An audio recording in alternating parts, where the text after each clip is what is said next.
அன்பு நட்புகளுக்கு இனிய வணக்கம். இன்றைய திருக்குறளும் மென்பொருளும் அதிகாரம் பொழுது கண்டு இரங்கல். குறள் எண் 1223. பனி அரும்பிப் பைதல் கொள் மாலை, துணி அரும்பித் துன்பம் வளர வரும். தலைவன் என்னுடன் இருந்தபொழுது குளிரால் நடுங்கி துன்பத்தில் உழன்ற மாலை பொழுது, அவர் இல்லாத வேளை எனக்கு வெறுப்பு அளித்து துன்பத்தை அதிகரிக்க வருகிறது.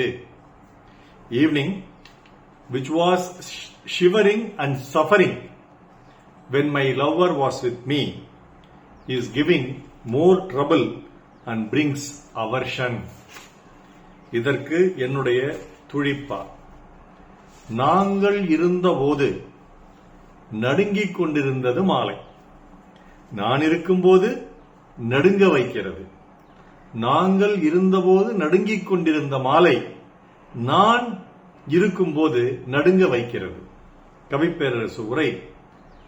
காதலரோடு நான் கூடியிருக்கும் பொழுதெல்லாம் நடுக்கத்தோடு மயங்கி வந்த மாலை பொழுது, அச்சத்தால் என் உயிர் உருகும் பொழுது துன்பம் பெருக பெருக வருகிறதே. மாலை பொழுது தலைவனையும் தலைவியும் பார்த்துட்டு பயந்துகிட்டு நடுங்கி போய் குளிரில் மயங்கி கிடந்துட்டான். ஏன்னா போட்டி நடந்திருக்குது. மாலை பொழுதுக்கும் தலைவனுக்கும் தலைவிக்கும் போட்டி நடந்திருக்குது. ஒரு பக்கம் மாலை பொழுது, ஒரு பக்கம் தலைவனும் தலைவியும் ஆகிய தம்பதியினர். இந்த தலைவனும் தலைவியும் ஆகிய தம்பதியினர் ஒன்றாக இருக்கும் பொழுது அந்த மாலை நேரம் மனோகரமாக தெரிந்தது. அந்த மாலை நேரம் ஒரு வசந்த காலமாக தெரிந்தது. அந்த மாலை நேரம் பெருமகிழ்ச்சி அளிக்கக்கூடிய ஒரு பொழுதாக அவர்களுக்கு தெரிந்தது. அப்ப அந்த மாலை நேரத்தை அவர்கள் ஒரு பொருட்டாகவே மதிக்கவில்லை. ஏனென்றால் இது மாலை நேரம் அப்படிங்கிற உணர்வே இல்லாமல் அவர்கள் மகிழ்ச்சியில் பெருமகிழ்ச்சியில் திளைத்திருந்தார்கள். அப்ப இந்த மாலை நேரம் வரதும் தெரியாது போறதும் தெரியாது, அப்படியே ஓரமா வந்துட்டு ஓரமா போ அப்படின்னு சொல்லுவாங்கல்ல, அந்த மாதிரி அடங்கி ஒடுங்கி மாலை பொழுது வரும். மதியானத்துக்கு அப்புறம் மாலை பொழுது வரும். அப்படி இரவு வந்துடும். அந்த மாலை பொழுது வர்றதும் தெரியாது போறதும் தெரியாது, கவனிக்கவே மாட்டாங்க. சில வேளைகளை நாங்கள் சங்கர் நேத்ராலயில் படிச்சுட்டு இருக்கும் பொழுதெல்லாம் காலையில சூரிய உதயத்துக்கு முன்னாடியே மருத்துவமனைக்கு போயிடுவோம். உதாரணமா ஒரு 6 மணிக்கெல்லாம் 6:30க்கெல்லாம் போயிடுவோம். சூரியன் மறைந்த பிறகு ஒரு 7-8 மணிக்கு தான் வெளியில வருவோம். பல நாட்கள் நாங்கள் சூரியனை பார்க்காமலே இருந்தது உண்டு.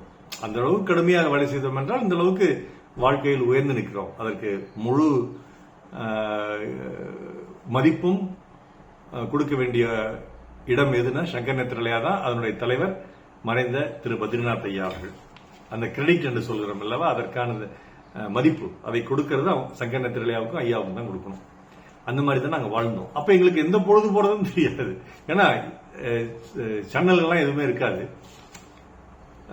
முழுவதும் குளிரூட்டப்பட்ட அறையா இருக்கும். உள்ளுக்குள்ள விளக்குதான் எரிஞ்சிட்டு இருக்கும். கடிகாரத்தை பார்த்தா மட்டும்தான் என்ன நேரம்னு தெரியும். அந்த மாதிரி ஒரு சூழ்நிலையில தலைவனும் தலைவியும் இருந்திருக்காங்க ஒன்னா இருக்கும்போது. அப்போ பயந்து ஒடுங்கி போயிருந்தது மாலை பொழுது.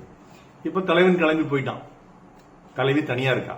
உடனே அந்த மாலை பொழுது என்ன குளிராட்டம் போடுது தெரியுங்களா, குளிர்விட்டு போச்சுன்னு சொல்லுவோம் இல்லையா, அந்த மாதிரி குளிர் விட்டு போய் மாலை பொழுது தலைவியை போட்டு உண்டு இல்லைன்னு பண்ணிட்டு இருக்கு. நீயா நானான்னு பார்க்கலாம், உனக்கு எவ்வளவு வருத்தத்தை நான் கொடுக்க முடியுமோ கொடுக்கறேன் அப்படின்னு இந்த மாலை பொழுது கொடுக்குது.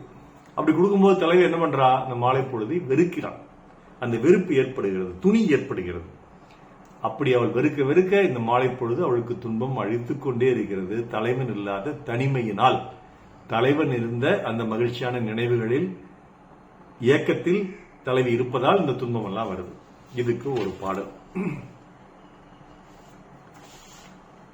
புது வெள்ளை மழை இங்கு பொழிகின்றது, இந்த கொள்ளை நிலா உடல் நனைகின்றது, இங்கு சொல்லாத இடம் கூட குளிர்கின்றது, மனம் சூடான இடம் தேடி அலைகின்றது, நதியே நீயானார் கரைநாணி, சிறு பறவை நீயானாள் உன் வானம் நானே, புது வெள்ளை மழை இங்கு பொழிகின்றது என்று வைரமுத்து ரோஜா என்ற திரைப்படத்துக்கு எழுதிய பாடல். அங்க சொல்லாத இடம் கூட குளிர்கிறது. எங்க? காஷ்மீர் போனா. தலைவிக்கு தலைவனோடு இருக்கும் பொழுது இந்த மாலை பொழுது செய்யக்கூடிய அந்த ஒரு பனி காலத்தில் மாலை பொழுது செய்யக்கூடிய அந்த ஒரு பயத்தினால், அந்த ஒரு கொடுக்கின்ற ஏக்கத்தினால் இவளுக்கு ரொம்ப குளிருது. ஆனா தலைவன் இருந்தப்போ அந்த மாலை பொழுதே குளிராக நடுங்கிக் கொண்டிருந்தது. அப்படிங்கிற என்ன ஒரு அற்புதமான சிந்தனையில் ஐயன் இந்த குரல் எழுதியிருக்காருன்னு பாருங்க. பனியரும்பி பைதல் கொள் மாலை, துணியரும்பி துன்பம் வளர வரும். நாள் சிறக்க நன்றமிழ் வாழ்த்துகள். மருத்துவர் ராமசெல்வரங்கம், ரிஷிநேத்திரலையா, விடிய கடமை, சேலம், கள்ளக்குறிச்சி, நன்றி. டாக்டர் செல்வா யூடியூப் சேனலை ஷேர் பண்ணுங்க, லைக் பண்ணுங்க, கமெண்ட் பண்ணுங்க, சப்ஸ்கிரைப் பண்ணுங்க. வணக்கம்.